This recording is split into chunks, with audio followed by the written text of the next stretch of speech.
Point number first आणि second आपण बघितला. पॉईंट नंबर थर्ड सांगता येईल की and atmosphere of perfect cooperation among different workers has to be created for mutual interest submitting personal interest. म्हणजे एकमेकांच्या वर्कर्समध्ये जोपर्यंत पर्सनल इंटरेस्ट क्रिएट होत नाही तोपर्यंत एखाद्या वर्कमध्ये एखाद्या कामामध्ये हार्मनी तयार होत नाही. हार्मनीमध्ये सगळेजण एकत्र जेव्हा कधी येतात तेव्हा कामामध्ये जर समजा हार्मनी असेल म्हणजे प्रत्येकाचा इंटरेस्ट असेल तर आणि तरच ऑर्गनायझेशनचा इंटरेस्ट वाढतो. Production has to be maximize and not restricted output. म्हणजे आउटपुटसाठी रिस्ट्रिक्शन त्याच्यावरती असले नाही पाहिजे. पाचवा पॉईंट सांगतात there should be encouragement to greatest efficiency and prosperity of every individual both employer and employees. जोपर्यंत आपण त्याच्या एम्प्लॉयर अँड एम्प्लॉईच्या इंटरेस्टमध्ये आपण बेनिफिटमध्ये क्रिएट करत नाही तोपर्यंत प्रोडक्शन वाढत नाही. Proper selection and training of workers. Proper selection and training of workers म्हणजे ज्या ट्रेनिंगला वर्कर्स तसे पाहिजेत जोपर्यंत आपण त्या ट्रेनिंगला वर्कर्स आपण तसं करणार नाही म्हणजे त्या वर्कर्सला आपण जोपर्यंत ट्रेनिंग देणार नाही तोपर्यंत आपल्याला आउटपुट भेटत नाही. नंतर आहे equitable division of work and responsibility between the management and employees.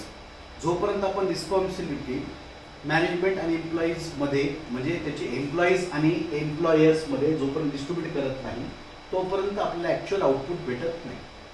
त्याच्यानंतर काय सांगितलं आहे की Taylor was criticize by the people of different sectors including both the employees and employees. म्हणजे एम्प्लॉईज आणि एम्प्लॉईकडनं बरंच त्याचं क्रिटिसाइज झालं म्हणजे बऱ्याच जणांनी ऑपोज केल्यानंतर त्यानं काय काढलं की the main points of criticism are as follows. पहिलं पॉईंट काय it deals with factory management only. Separation of planning from doing a misleading concept. It lays too much emphasis on engineering side, ignoring the importance of human aspect in production. Functional foremanship, not a direct improvement on the concept of the line of organization. He considered human elements of cogs of machine. It created condition of industrial autocracy. It creates unfair distribution of benefits between the employer and employees. It is doubtful whether standard work can be really measured. It is anti-social because it is aimed at different efficient workers only. It is not possible to find out one best way to do a job. What is true for one may not be true for another. It is not really scientific management but scientific approach management. म्हणजे जेव्हा criticism झालं त्या क्रिटिसिझममध्ये हे लक्षात आलं की ज्या लोकांनी क्रिटिसिझम केलं ते सगळ्या लोकांचं म्हणणं असं होतं की related to factory related to organization ह्या सगळ्यांची कन्सेप्ट अशी होती. पण रिलेटेड टू एम्प्लॉई हे ऑर्गनायझेशनमध्ये FW टेलरचं काहीही कन्सेप्ट नव्हता. त्याच्यामुळे त्यांनी कन्सेप्ट सांगितली it is not really scientific management but scientific approach to the management. म्हणजे जे कंपनी आहे त्याच्यासाठी ते ओके होतं. It is anti-social because it is aimed at efficient workers only. म्हणजे लोकांना दाखवण्यासाठी इफिशियंट होतं पण रिलेटेड टू बघायला गेलं तर इफिशियंट वर्कर्स नव्हतं. It is doubtful whether standard of work can be really measured. म्हणजे वर्कर्स लोकांचं मेजरमेंट त्याच्यानं होईल का नाही होईल ते मॅनेज कसं होईल काय होईल हे चुकीचं होतं असं लोकांचं म्हणणं होतं. It creates unfair distribution of benefits between the employers and employee. म्हणजे याचं बेनिफिट एम्प्लॉयर्सला भेटणार होतं एम्प्लॉयला भेटणार नव्हतं असं लोकांचं म्हणणं होतं. पण नंतर कालांतरानंतर हे प्रूव्ह झालं की it is the father of scientific management. त्याचं जे म्हणणं होतं ते लोकांनी नंतर मानलं. नंतरचा कन्सेप्ट आहे principle and techniques of management. Henri फेवलनं प्रिन्सिपल्स ऑफ मॅनेजमेंट सांगितले. हे काय आहे तर 14 प्रिन्सिपल्स आहेत. 14 प्रिन्सिपल्समध्ये त्यांनी कन्सेप्ट वाईज त्यांना सांगितले की सगळ्यात पहिले काय पाहिजे तर डिव्हिजन ऑफ वर्क पाहिजे, ऑथॉरिटी अँड रिस्पॉन्सिबिलिटी पाहिजे, डिसिप्लिन पाहिजे, डिसिप्लिन नंतर unity of command, unity of direction, subordination of individual interest to general interest, नंतर रिनरेशन, नंतर centralization, scalar chain, order, equity, नंतर स्टॅबिलिटी नंतर इनिशिएटिव्ह नंतर स्पॉट ब्रिचिंग. म्हणजे जे 14 प्रिन्सिपल्स सांगितले त्या 14 प्रिन्सिपल्समध्ये हेनरी फ्युएलनं सांगितले की हे 14 प्रिन्सिपल्स आहेत. 14 प्रिन्सिपल्स जर फॉलो करायचे असतील कोणाचे, तर हेनरी फ्युएलचे, तर एक सिक्वेन्समध्ये त्यांनी सांगितलं. सगळ्यात पहिले काय सांगितलं आहे, division of work. Division of work म्हणजे इन केस जर मी सांगित असलो की बाबा मला हे सगळं टाईप करून पाहिजे, म्हणजे CMA फाउंडेशनचे सगळे क्वेश्चन पेपर टाईप करून पाहिजे, तर CMA फाउंडेशनचे क्वेश्चन टाईप करत असताना मी फक्त बच्चनला व्यंकटेशला सांगणार नाही. मी सांगणार बच्चन, व्यंकटेश, साईदीप, वैष्णवी ह्या चौघांना सांगणार की मला CMA फाउंडेशनचे क्वेश्चन पेपर टाईप करून मिळते. म्हणजे डिव्हिजन ऑफ वर्क. जे आपण प्रॉपर वर्क देतोय ते डिव्हिजन करून द्या, म्हणजे जेणेकरून आपलं काम फास्ट होईल. त्याच्यानंतर आहे authority and responsibility. Authority and responsibility म्हणजे इन एनी केस मी जर समजा क्लासवरती नसलो तर मी ऑथॉरिटी एकाला देतो आणि रिस्पॉन्सिबिलिटी एकाला देतो. ऑथॉरिटी म्हणजे मी जर क्लासवरती नसलो तर ऑथॉरिटी आहे की व्यंकटेश सोडून साईदीप आणि बच्चन हे साईदीप, बच्चन किंवा वैष्णवी क्लास उघडतील, दे हॅव ऑथॉरिटी. पण रिस्पॉन्सिबिलिटी मी व्यंकटेशकडे देतो. काय रिस्पॉन्सिबिलिटी व्यंकटेशकडे देतो की इन एनी केस जर समजा मी नसलो, 2 दिवस 3 दिवस जर क्लासवरती नसलो, तर रिस्पॉन्सिबिलिटी व्यंकटेशकडे देतो. का त्याच्याकडे का देतो, कारण त्याला क्लासच्या सगळ्या गोष्टी माहिती. इन केस जर मी नसलो तर अख्खा क्लास कसा हँडल करायचा ते व्यंकटेशला माहिती आहे. रिस्पॉन्सिबिलिटी वेगळी, ऑथॉरिटी वेगळी. त्याचा क्लास एक्झाम्पल. सेम एखादा बिझनेसमॅन आहे, एखादा ओनर आहे, एखाद्या कंपनीचा ओनर, तो काय करतो की ऑथॉरिटी एकाकडे देतो, रिस्पॉन्सिबिलिटी एकाकडे देतो. ऑथॉरिटी कॅन बी डेलिगेटेड, म्हणजे जर समजा मी साईडीपला एखादं काम सांगितलं तो दुसऱ्याकडे देऊ शकतो, पण रिस्पॉन्सिबिलिटी देऊ शकत नाही. म्हणजे इन एनी केस मी जर नसलो तर व्यंकटेशला एखादी रिस्पॉन्सिबिलिटी आपण दिली तर तो डिवाइड करू शकत नाही. नाही बाबा हे घेऊन जा, चावी घेऊन जा आणि उघड आणि क्लासचं बघ, असं जमणार नाही. ऑथॉरिटी आपण एकाला देऊ शकतो. Authority can be delegated, responsibility can not be delegated, responsibility can not be transferred. हे सेकंड प्रिन्सिपल आहे. थर्ड प्रिन्सिपल आहे डिसिप्लिन. डिसिप्लिन जे आपल्यात नसतंय. डिसिप्लिन म्हणजे जर समजा इन केस आपण क्लासमध्ये सांगितलं की 8 तास तुम्हाला क्लासमध्ये प्रॉपर काम करायचं आहे, क्लासमध्ये प्रॉपर अभ्यास करायचा आहे, क्लासमध्ये प्रॉपर लेक्चर्स अटेंड करायचे, कॉलेज अटेंड करायचं, that should be a discipline manner. म्हणजे एखाद्या ऑर्गनायझेशनमध्ये जर प्रॉपर तुम्हाला सक्सेस पाहिजे असेल, प्रॉपर प्रॉफिट पाहिजे असेल, तर डिसिप्लिन इज व्हेरी इम्पॉर्टंट. चौथं पार्ट आहे इक्विटी. चौथं पार्ट आहे युनिटी ऑफ कमांड.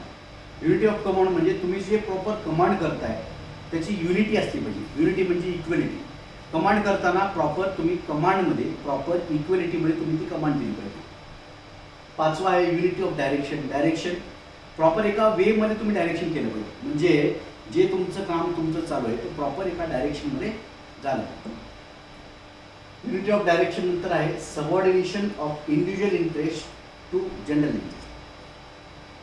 म्हणजे प्रॉपर एखाद्या इंटरेस्टमधला जनरल इंटरेस्टमध्ये तुम्हाला कसं कन्वर्ट करायचं ते तुम्हाला जमलं पाहिजे. एक्झाम्पल, साधी गोष्ट आहे की करोना जेव्हा आपलं चालू झालं तेव्हा लोकांना कळालं पाहिजे, त्याच्यामुळे लोकांना कसं लवकर समजलं त्याच्यामुळे लॉकडाऊन ठेवलं.